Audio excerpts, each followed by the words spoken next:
I'm in Adobe Flash CS6, and I've got a little project here that has two frames. This first frame is basically going to be a title page that asks who in the world is in charge here, and there's a picture of the White House. And then the second frame is a photo I thought was really cool of 5 living presidents together in one room. What I want to do is create an application that when the user points to one of these presidents, it provides their name down here in this text field. And then this first page would simply be a title page. They click the White House, and it would go to this second frame where they can interact with the photo. So I have here on this page a picture of the White House that I demonstrated how to draw in the previous class on the beginning Flash. We focus on drawing and animation. And you can get to that at www.tricalico.com/CIS220DC/tutorials. And I have PDFs here of my lectures for that class, so there's quite a few of them. And then I have some step-by-step procedures on how to draw things, how to animate things. In that is this one here for the White House. And I simply walk you through step-by-step on how I drew the White House.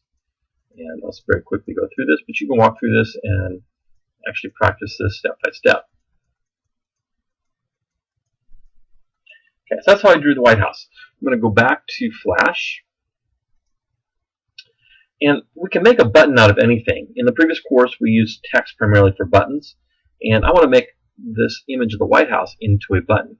So I'm going to select it, right-click on it, and choose Convert to Symbol. We want to make it a button. So I'm going to give it a name of BTN White House. Click OK.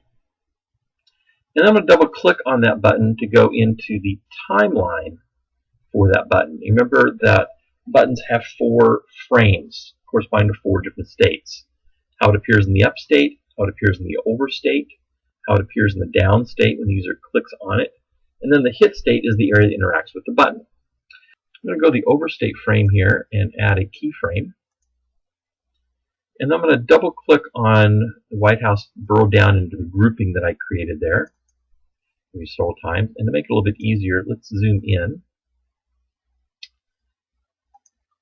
And I'm going to take a fill color of a bright green. And we'll make it green. And then for the hit state, I'm simply going to add a frame so it interacts with the White House image. Let's go back to our scene 1. Now what I want to do is code this button so that it will go to the second page. Let me just run this for a minute. We'll test our movie. I have these 2 frames, and when I test, it's going to loop between these 2 frames, and we get a very annoying flashing effect here. So the first thing I actually need to do is have it stop on this frame.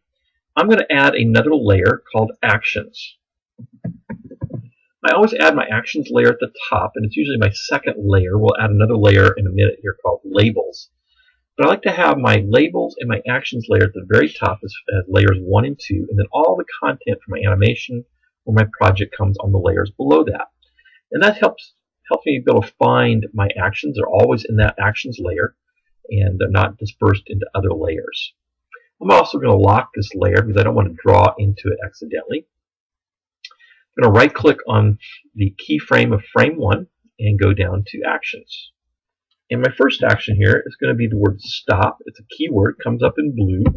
It's out of parentheses because this is a method. It does something. This is a command that does something. It's called a method. And methods are distinguished by parentheses. And I need to end my statement with a semicolon. I'm just going to test my movie now.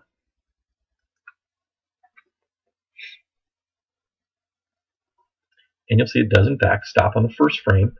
And if I point to the White House, notice it turns green. So we're on that over state. Now if I click it, nothing happens. It doesn't do anything because we haven't coded it. And that's our next step. Before I can code the button, I need to give it an instance name. I'm going to select the button, go to the Properties panel, and give it a name. I'm going to name it White House _ BTN.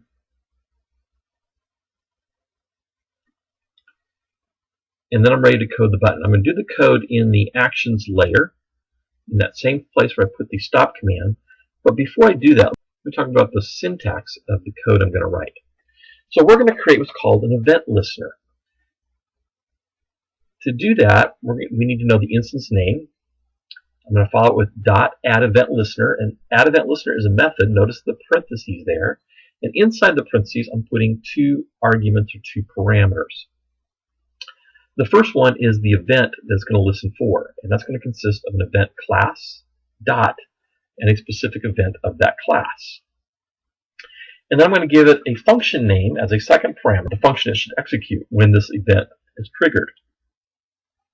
I then have to code that function, and that's the next three lines here. Is the word function. The name of my function has to be exactly the same as I did in the event listener. Some variable with a colon followed by the event class that I'm using. And that colon says that the variable is of a reference to this event class, a type of this event class. And then a colon and some return data type. Every function returns something, has a return type.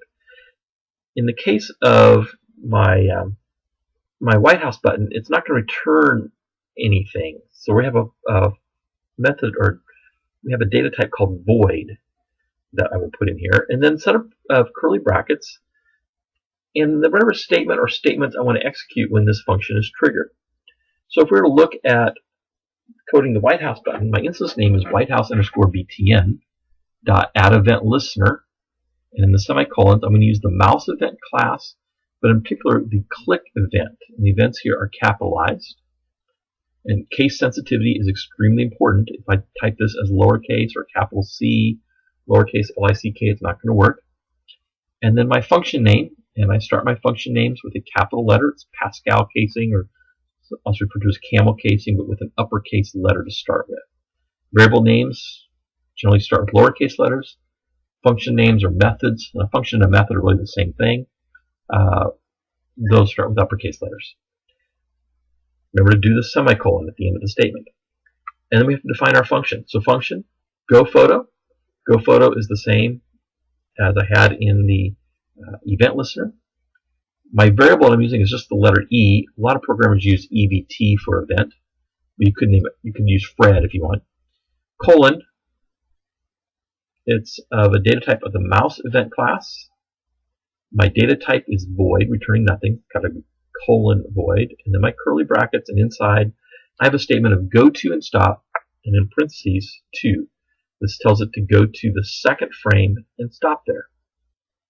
So that's the code I'm going to write into Flash. So let's go back here to the actions. I'm just going to give myself a couple blank lines. So we had whitehouse_btn dot add event listener parenthesis. I'm going to use the mouse event class, particularly the click event, and my function name is going to be called goPhoto.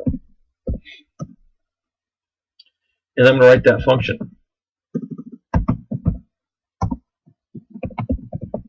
Use the same name. Use the variable E. Mouse event returns nothing. Set of curly brackets and go to and stop to. Now let me do one thing here. I'm going to make a little error. I'm going to change my case sensitivity here and type in White House with a capital H, using camel casing on that name, which typically is probably what I would do. I didn't name it that way. I named it with a lowercase h. Let me just test my movie. By the way, one thing you can do is click on this little blue check mark here. That will check your syntax. And if there's an error, something would come up here in the Compile Errors tab. Nothing came up, so as far as the compiler is concerned, my button or my code is fine. But if I test this,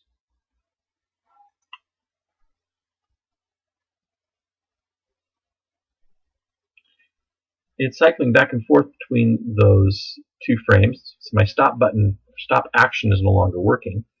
And when there's an error in your code, none of your code works. That's just kind of the way how Flash does this. And I come back here, and now I see something in compiler errors. And I see access of undefined property White House underscore BTN. So I'm going to go back to my code, click on Actions, change that to a lowercase h, and then test again.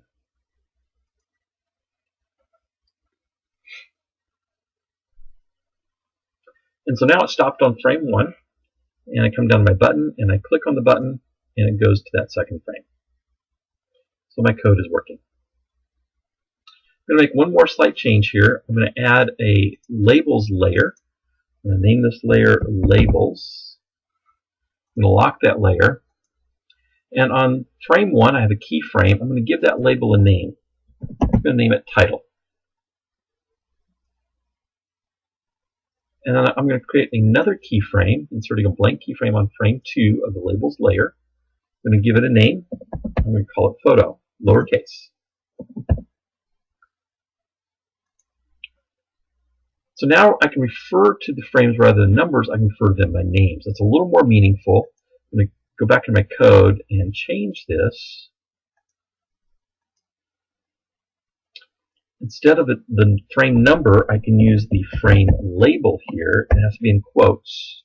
And so now I'm going to go to and stop on the frame named Photo. And let me just test this one more time.